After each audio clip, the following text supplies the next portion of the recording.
아저씨, 물통 들어요. 그리고 이 차 휠 안쪽까지 꼼꼼하게 닦아요. 이렇게 더러운 차를 내 돈 주고 맡기다니 당신들 서비스가 영 불만족스럽네요.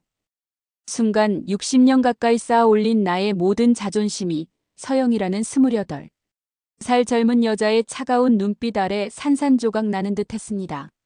내 실제 이름은 강태산. 대한민국 재계를 움직이는 학산그룹의 회장이자 수십만 명의 운명을 쥐락펴락하는 거물입니다. 하지만 지금 이 순간 나는 기름때 묻은 파란색 작업복을 입고 낡은 고무장갑을 낀 채 그녀의 벤츠지 클래스 앞에서 꼼짝없이 고개를 숙이고 있는 58세의 세차장 아르바이트생 박도진일 뿐이었죠.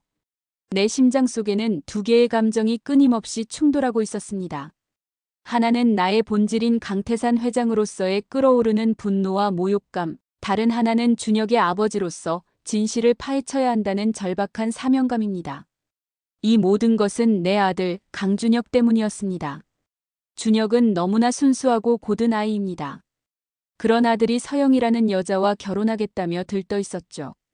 서류상으로는 완벽한 신부감이었지만 나는 그녀의 웃음 뒤에 숨겨진 계산적인 차가움을 간파했습니다. 나는 탐정 대신 직접 진실을 확인하는 길을 택했습니다. 가장 낮은 곳에서 그 사람의 본질을 봐야만 했으니까요. 서영이 매주 화요일 오후에 이 고급 세차장을 이용한다는 사실을 알아냈을 때 나는 망설임 없이 이 위장 잠입을 실행했습니다. 왜 멍하니 서 있어요? 당신 월급이 그냥 나오는 줄 알아요? 빨리 움직여요. 서영의 날카로운 목소리가 세차장 전체에 울려 퍼졌고 나는 억지로 입꼬리를 올리며 고개를 숙였습니다. 그래, 이게 바로 내 진짜 모습이겠지. 곧 이 모든 연극이 끝날 것이다. 나의 거친 손으로 차가운 물통을 드는 순간 내 심장은 더욱 강하게 맥동했습니다. 오전 11시 30분. 서영이 세차장에 도착했을 때 나는 일부러 가장 낡고 허름한 복장을 하고 그녀를 맞았습니다. 그녀는 나를 보자마자 불쾌하다는 듯 미간을 찌푸렸습니다. 마치 흙탕물을 밟은 듯한 표정이었죠. 사장님, 저 아저씨 말고 다른 젊은 분이 해주시면 안 될까요? 휠은 젊은 사람이 꼼꼼하게 해야 흠집도 안 나고 광택도 잘 살잖아요. 그녀는 나의 존재를 완전히 투명 인간 취급하며 사장에게 직접적으로 불만을 표출했습니다. 나는 그녀의 말을 들으면서도 겉으로는 아무렇지도 않은 듯 묵묵히 스팀건을 들었습니다. 스팀의 뜨거운 열기가 얼굴에 닿았지만 내 마음속의 열기는 그보다 훨씬 뜨거웠죠. 나이와 외모로 사람의 능력을 판단하는군. 내가 지금 모욕하고 있는 이 늙은 노동자가 내가 결혼하려는 남자의 아버지라는 사실을 알면 어떤 표정을 지을까? 나는 완벽하게 세차를 마쳤습니다. 휠 하나하나, 창문 모서리 하나까지 먼지 한 톨 없게 닦았지만 그녀는 만족할 리 없었습니다. 어디 보자. 그녀는 하얀 손가락을 차체에 대고 일부러 힘주어 훑어보더니 코웃음을 쳤습니다. 여기, 눈 달고 이래요? 물자국 남았잖아. 그것은 현미경으로도 찾아보기 힘들 만큼 미세한 자국이었습니다. 하지만 그녀는 그걸 트집 잡아 나를 굴복시키려 했습니다. 나는 천천히 고개를 숙여 다시 걸레를 들었습니다. 내 무릎 관절이 삐걱거리는 소리가 났지만 나는 이를 악물고 참아냈습니다. 세차가 끝난 후 그녀는 지갑에서 5만 원짜리 지폐를 꺼냈습니다. 그녀는 내 눈을 보지 않았습니다. 마치 쓰레기를 버리듯 지폐를 내 발치 축축한 바닥에 툭 던졌습니다. 이거나 잡수고 힘내요. 당신 같은 사람들은 돈이라도 많이 벌어야지. 나는 모욕감에 잠시 몸이 굳었지만 준혁을 위해 그 돈을 주었습니다. 축축한 5만 원짜리 지폐를 주머니에 넣는 순간 그것은 단순한 돈이 아니라 서영의 오만함과 멸시가 담긴 증거물이 되었습니다. 주머니 속에서 그 지폐의 차가운 감촉이 나의 심장을 계속 찔러왔습니다. 오후 3시. 세차장 안의 작은 휴게실에서 내가 먹던 낡은 도시락 뚜껑을 닫고 있을 때 서영과 그녀의 친구들이 나타났습니다. 그들의 웃음소리는 마치 날카로운 유리 조각처럼 세차장 분위기를 갈갈이 찢어 놓았습니다. 어머, 저 아저씨 아직도 저기서 밥 먹네. 불쌍해라. 한 친구가 나를 가리키며 낄낄거렸습니다. 서영은 나를 보더니 거침없이 말을 이어갔습니다. 그녀의 목소리는 일부러 크게 내가 들으라는 듯 조롱조로 던져졌습니다. 그러니까 공부를 열심히 해야지. 나이 먹고도 저렇게 힘든 일 하면서 살면 얼마나 고달프겠어. 우리 아버지는 저 아저씨 나이에 이미 은퇴하시고 골프 치고 계시는데. 내 안에서는 화산이 폭발하는 듯한 분노가 치솟았지만 나는 숨을 깊게 들이마시며 억눌렀습니다. 그녀는 한 걸음 더 다가와 나지막이 그러나 비웃음이 가득 담긴 목소리로 말했습니다. 아저씨, 아들 결혼 자금이라도 모아야죠. 요즘 같은 세상에 돈 없으면 결혼도 못해요. 아들 결혼할 여자한테 혹시 학산그룹 이야기도 좀 해줘요. 그 사람들 얼마나 깐깐한지. 그녀의 입에서 학산그룹이라는 말이 나오는 순간 나는 온몸에 소름이 돋았습니다. 그녀는 내 아들과의 결혼이 자신의 인생을 뒤바꿀 거래라고 확신하고 있었습니다. 그녀의 눈빛은 준혁을 향한 애정이 아니라 학산그룹의 막대한 부를 향한 집착으로 가득 차 있었죠. 나의 준혁은 너 같은 여자에게 이용당하게 둘 수 없다. 나는 차마 입 밖으로 꺼내지 못한 이 다짐을 온몸의 세포에 새겼습니다. 그녀가 요구한 세대의 차량 휠 광택 작업을 하면서 나는 걸레를 쥐고 있는 손에 힘을 주었습니다. 그 힘은 그녀의 오만을 닦아내는 분노 그 자체였습니다. 오후 6시. 모든 작업복을 벗고 회장의 복장으로 갈아입으려던 찰나 사색이 된 세차장 사장이 나를 불렀습니다. 김민준 씨, 큰일 났어요. 서영 고객님 친구 차에서 흠집이 났다고 난리예요. 당장 오시랍니다. 나는 다시 작업복 상의를 걸쳤습니다. 세 번째의 시련이 나를 기다리고 있었습니다. 세차장 입구에서는 서영과 그녀의 친구 그리고 젊고 건방진 남자가 소리를 지르고 있었습니다. 내 차 사이드미러 흠집 났잖아. 이거 수백만 원짜리라고. 누가 닦았어? 이 늙은 아저씨지. 책임져. 남자는 자신의 차 사이드미러 옆면에 아주 미세한 흠집을 가리키며 격분했습니다.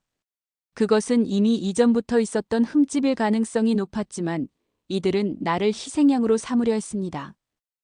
제가 담당했습니다. 나는 덤덤하게 대답했습니다. 책임져. 당신이 이 차 사이드미러 값을 물어줄 수 있어? 그래, 돈이 없겠지. 그럼 다른 걸로 책임져. 당장 여기서 무릎 꿇고 사과해. 서영은 이 광경을 팔짱을 끼고 만족스러운 미소로 지켜보고 있었습니다. 그녀의 눈빛은 당연히 당신 같은 늙은이가 당해야 할 수모라는 오만을 담고 있었습니다. 나는 잠시 눈을 감았습니다. 내 머릿속에는 학산그룹 임원들의 얼굴, 수많은 직원들의 얼굴, 그리고 내 아들 준혁의 얼굴이 스쳐 지나갔습니다. 강태산 회장의 자존심을 지킬 것인가, 아니면 아버지로서 진실을 얻을 것인가. 결국 나는 준혁을 택했습니다. 나는 천천히, 아주 천천히 무릎을 꿇었습니다. 차가운 시멘트 바닥의 냉기가 얇은 바지를 뚫고 관절에 스며들었습니다. 58세의 강태산 회장이 30세 젊은 남자와 28세 서영 앞에서 고개를 숙였습니다. 죄송합니다. 제가 부주의했습니다. 내 목소리는 낮고 떨렸지만 그 안에는 진실을 향한 단호함이 담겨 있었습니다. 그래, 그렇게 해야지. 앞으로는 주제를 알아야 해. 남자는 승자의 미소를 지었고 서영은 흡족하다는 듯 고개를 끄덕였습니다. 나는 일어섰습니다. 온몸이 욱신거렸고 심장이 찢어지는 듯한 고통을 느꼈습니다. 하지만 이 치욕적인 순간이 서영의 가면을 벗길 가장 결정적인 증거가 될 것이라는 확신에 나는 견딜 수 있었습니다. 오후 8시. 서울 최고급 레스토랑 더 스카이. 나는 완벽하게 변신했습니다. 명품 정장에 다이아몬드 반지를 끼고 수억 원짜리 시계를 찬 학산그룹 회장 강태산으로 말이죠. 호텔에서 머리를 손질하고 안경까지 바꾼 덕분에 세차장의 박도진과는 전혀 다른 모습이었습니다. 준혁과 서영은 테이블에 앉아 있었지만 분위기는 어색했습니다. 서영은 애써 밝은 미소를 유지했지만 그녀의 눈빛은 계속 레스토랑 입구를 스캔하며 불안감을 내비쳤습니다. 아버지 오셨어요. 미나야, 이분이 우리 아버지 강태산 회장님이셔. 안녕하세요, 아버님. 서영입니다. 그녀는 일어나 깍듯이 인사했습니다. 하지만 그녀는 나를 알아보지 못했습니다. 나의 완벽한 변신과 함께 그녀의 머릿속에는 감히 학산그룹 회장이 세차장 아르바이트 생일 리 없다는 편견이 가득했기 때문이죠. 나는 자리에 앉아 그녀를 응시했습니다. 내 눈빛에는 오늘 하루 동안 겪은 모든 고통과 분노가 서려 있었습니다. 그래요, 서영 씨. 만나서 반갑습니다. 서영 씨가 우리 준혁이에게 얼마나 좋은 사람인지 여러 차례 들었습니다. 특히 어려운 이웃을 돕는 봉사활동을 열심히 하신다고요? 서영은 기회를 잡았다는 듯이 눈을 반짝였습니다. 네, 아버님. 저는 진심으로 사람을 돕는 것을 좋아해요. 특히 낮은 곳에 있는 분들을 보면 그냥 지나칠 수가 없어요. 모두가 존중받아야 하니까요. 존중이라. 나는 속으로 되뇌었습니다. 그리고 주머니에서 오늘 아침 서영이 던진 그 축축한 5만 원짜리 지폐를 꺼내 테이블 위에 조용히 내려놓았습니다. 이게 뭔가요, 아버님? 준혁이 의아해하며 물었습니다. 이건 오늘 서영 씨가 세차장에서 일하는 한 나이 든 아르바이트생에게 팁으로 준 돈이랍니다. 땅바닥에 던져서 말이죠. 서영의 안색이 파랗게 질리기 시작했습니다. 그녀의 손은 테이블 밑에서 떨리고 있었죠. 서영 씨, 저는 사람의 가치를 돈이나 지위가 아닌 약자를 대하는 태도에서 봅니다. 오늘 하루 나는 김민준이라는 이름으로 당신이 다니는 세차장에서 일했습니다. 나는 천천히 고개를 들었습니다. 머리를 뒤로 넘기고 날카로운 눈빛을 드러낸 강태산 회장의 얼굴은 몇 시간 전 그녀 앞에서 무릎 꿇었던 그 늙은 세차장 아르바이트생의 얼굴과 너무나도 일치했습니다. 아버님. 그 아저씨가? 서영은 공포에 질려 입을 다물지 못했습니다. 그녀의 가면이 완전히 부서지는 순간이었습니다. 준혁은 자리에서 벌떡 일어났습니다. 그의 얼굴은 분노와 실망으로 붉게 물들어 있었습니다. 아버지, 설마 아까 그 어르신이 아버지가 왜 내가 결혼할 여자가 어떤 사람인지 아버지가 직접 눈으로 봐야 했단다, 준혁아. 서영은 결국 무릎을 꿇었습니다. 아이러니하게도 몇 시간 전 그녀가 나에게 강요했던 그 자세 그대로였습니다. 아버님 죄송해요. 제발 용서해 주세요. 몰랐어요. 준혁 오빠를 진심으로 사랑해요. 준혁은 차가운 눈빛으로 그녀를 내려다봤습니다. 사랑이요? 당신은 사랑이 아니라 학산그룹의 후계자라는 지위를 사랑한 거잖아.